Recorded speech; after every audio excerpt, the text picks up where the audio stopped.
गेल्या काही दिवसांपासून अजित पवार आपले काका शरद पवार यांच्याकडे परत जाऊ शकतात अशी राजकीय वर्तुळात चर्चा सुरू आहे। उपमुख्यमंत्री अजित पवार हे गेल्या काही दिवसांपासून मुख्यमंत्री एकनाथ शिंदे आणि त्यांचे अन्य सहकारी देवेंद्र फडणवीस यांच्यावर काहीसे नाराज असल्याचं दिसत आहे।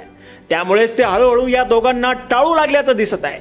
त्यामुळेच अजित पवार यांचं हृदय परिवर्तन होत असून लवकरच ते काका शरद पवार यांच्या आश्रयाला जाऊ शकतात अशा चर्चा राजकीय वर्तुळात आता सुरू झालेल्या आहेत। आपल्या देशाच्या राजकारणात कधी काय होईल याची शाश्वती नाहीये। सध्या महाराष्ट्राच्या राजकारणात लवकरच आणखीन एक राजकीय नाट्य पाहायला मिळू शकतं अशी शक्यता आता वर्तवण्यात येत आहे। महाराष्ट्राच्या राजकारणातील दिग्गज नेते शरद पवार यांना बाजूला सारून त्यांचे पुतणे अजित पवार यांनी पक्षाला खिंडार पाडलं आणि आमदारांसह महाविकास आघाडीच्या सरकारमध्ये ते उपमुख्यमंत्री झालेत। कागदच्या पक्ष तोडून ते पुन्हा एकदा उपमुख्यमंत्री झाले, पण आता त्यांना मुख्यमंत्री पदाची खुर्चीचा प्रवास खूप दूरचा वाटत आहे। जसजसे दिवस सरत गेले तसतसे अजित पवारांचं वास्तव समोर येऊ लागलं। एकीकडे पक्षातील लोक त्यांच्या अनेक निर्णयांवर नाराज असून जुन्या पक्षात परतण्याचा प्रयत्न करत आहेत।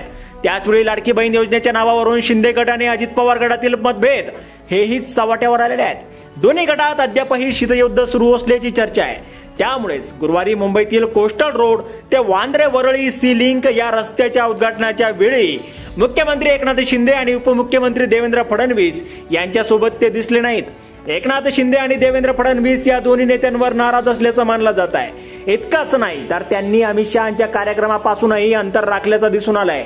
मात्र याची चर्चा होऊ लागल्यावर त्यांनी मुंबई विमानतळावर जाऊन अमित शहांना निरोप देण्याची औपचारिकता पार पाडली आहे। अलीकडच्या काळात ज्या प्रकारे राजकीय समीकरणे बदलत आहेत त्यामुळे अजित पवारांना शरद पवारांपेक्षा वेगळं राजकारण करता येणार नाही असं सगळ्यांना वाटू लागलेलं आहे, असं राजकीय विश्लेषकांचंही मत आहे। मात्र लोकसभा निवडणुकीतून बारामतीत चुलत बहीण सुप्रिया सुळे यांच्या विरोधात पत्नीला उभं करणं ही मोठी चूक असल्याचं त्यांनी मान्य केलंय। राजकारण घरात येऊ द्यायला नको होतं असं त्यांना वाटू द्यायला लागलंय। एवढंच नाही तर भारतीय जनता पक्षाची पितृ संघटना राष्ट्रीय स्वयंसेवक संघ ही अजित पवार यांच्या महायुतीतील प्रवेशावर खुश नाहीये।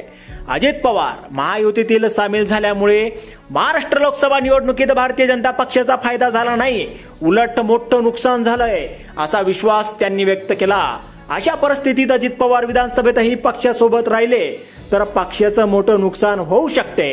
सतत बदलणाऱ्या राजकीय परिस्थिती आणि समीकरणांमध्ये अजित पवारांना आता काकांच्या आश्रयाला गेल्यास आपल्या काही कृत्याचा पश्चाताप होऊन भविष्यातील राजकीय खेळी बळकट करता येईल असं वाटू लागलेलं आहे।